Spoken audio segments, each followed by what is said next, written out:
Halo Studio Lovers. Saat Liga Indonesia seperti berjalan di tempat atau bahkan justru berjalan ke belakang, Liga Malaysia justru menunjukkan progres yang bagus dalam tata kelolanya.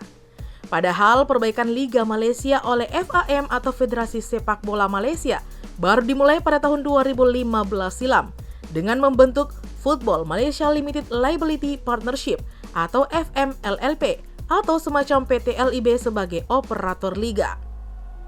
Nah hasilnya nih, dalam 7 tahun Liga Malaysia, dalam hal ini Malaysia Super League, berhasil menduduki peringkat kedua ASEAN di bawah Liga Thailand sebagai kompetisi terbaik AFC. Jika dibandingkan pada tahun 2015, Liga Malaysia berada di peringkat ke-6 dan kalah telak dari Liga Indonesia, yang saat itu menjadi Liga terbaik ASEAN berdasarkan perankingan dari AFC. Apakah benar jika Liga Super Malaysia lebih baik dibanding Liga 1 Indonesia? Nah, dilansir dari berbagai sumber, berikut ini tim Studio Langit merangkum 4 perbandingan Liga Super Malaysia dan Liga Indonesia. Tapi sebelum kita lanjut, seperti biasa, jangan lupa ya untuk menekan tombol subscribe dan aktifkan juga lonceng notifikasinya, agar kamu tidak ketinggalan info terbaru dari Studio Langit.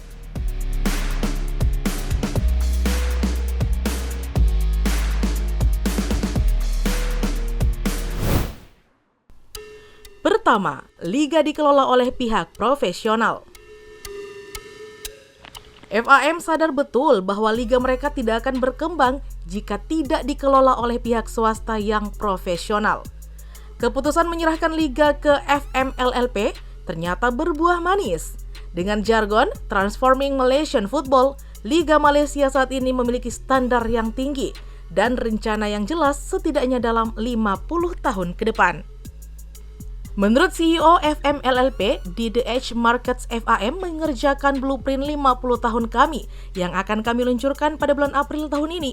Tentu memiliki target dan mempertimbangkan tujuan yang ingin dicapai FAM juga, dan memastikan Liga Malaysia menjadi industri yang sehat.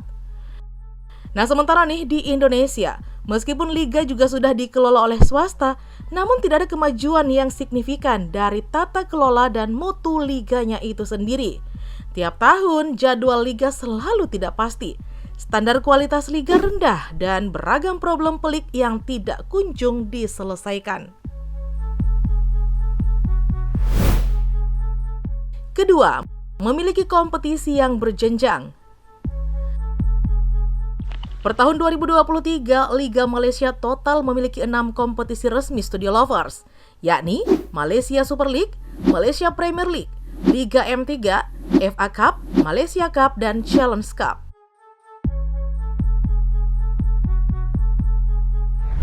Dan tahun lalu semua kompetisi tersebut berjalan dengan baik. Nah, Studio Lovers dilansir dari situs resmi FMLLP, di tahun 2024 mereka akan melakukan restrukturisasi liga yang bertujuan agar lebih kompetitif dan dinamis. Liga Super tetap akan berjalan dengan penambahan kontestan menjadi 18 dari yang awalnya 12 tim. Kemudian untuk Liga Primer sementara ditangguhkan dan digantikan dengan Liga Simpanan Khusus Pemain U23. Nah sementara itu untuk kompetisi amatir akan digelar menjadi 3 gelaran, yakni M3 atau setara Liga 3, M4 dan M5. Lalu untuk turnamen seperti FA Cup, Malaysia Cup dan Challenge Cup tetap akan digelar. Nah, jika dibandingkan dengan Indonesia, tentu sangatlah timpang Studio Lovers.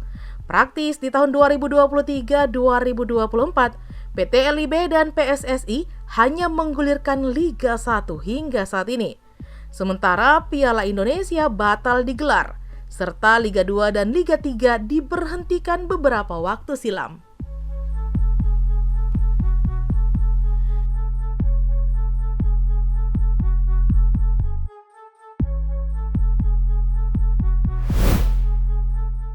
Ketiga, punya banyak liga dan turnamen di level usia. Di tahun 2024 nih Studio Lovers, FMLLP bakal menggelar total 5 liga atau turnamen level usia selama 1 tahun penuh. Pertama ada Liga Simpanan U23, Piala Presiden U21, Piala Belia U19, Liga Bola Sepak KPM U17 dan U15, dan Liga Suparimau U14 dan U8. Sementara di Indonesia hanya punya 2 kompetisi resmi, yang itu pun selama setahun hanya bergulir selama 1 hingga 4 bulan saja, yakni Elite Pro Academy U16 dan U18 dan Piala Suratin U13 dan U17.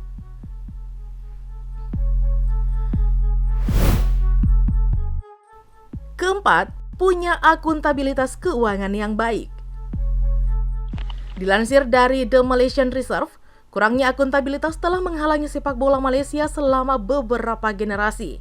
Hal-hal buruk seperti tim yang pailit, menunggak gaji pemain, dan semacamnya menjadi problem pelik Liga Malaysia yang ingin dibenahi oleh FMLLP.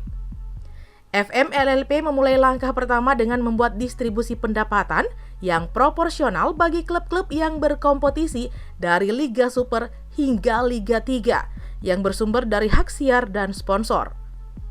Nah, baru-baru ini FMLLP menerima dana segar sebesar 1,8 triliun rupiah dari Univi, stasiun TV lokal Malaysia, yang akan menayangkan hampir semua kompetisi sepak bola selama 8 tahun ke depan.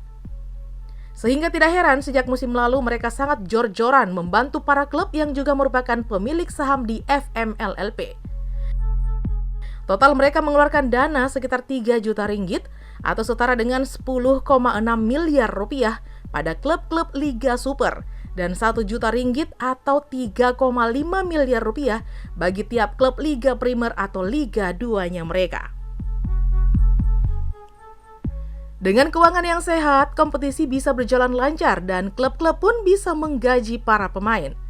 Terakhir, isu penunggakan gaji pemain di Liga Malaysia terjadi pada tahun 2021 silam. Catatan tersebut tentu bertolak belakang dengan apa yang ada di Indonesia.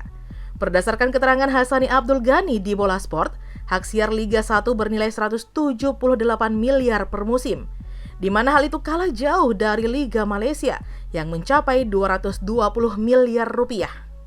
Kemudian menurut Ahmad Hadian Lukita, mantan Direktur Utama PT ILB, di Kompas menuturkan bahwa klub-klub Liga 1 hanya memperoleh 5 miliar rupiah per musim dan untuk klub-klub Liga 2 hanya akan menerima subsidi 800 juta rupiah.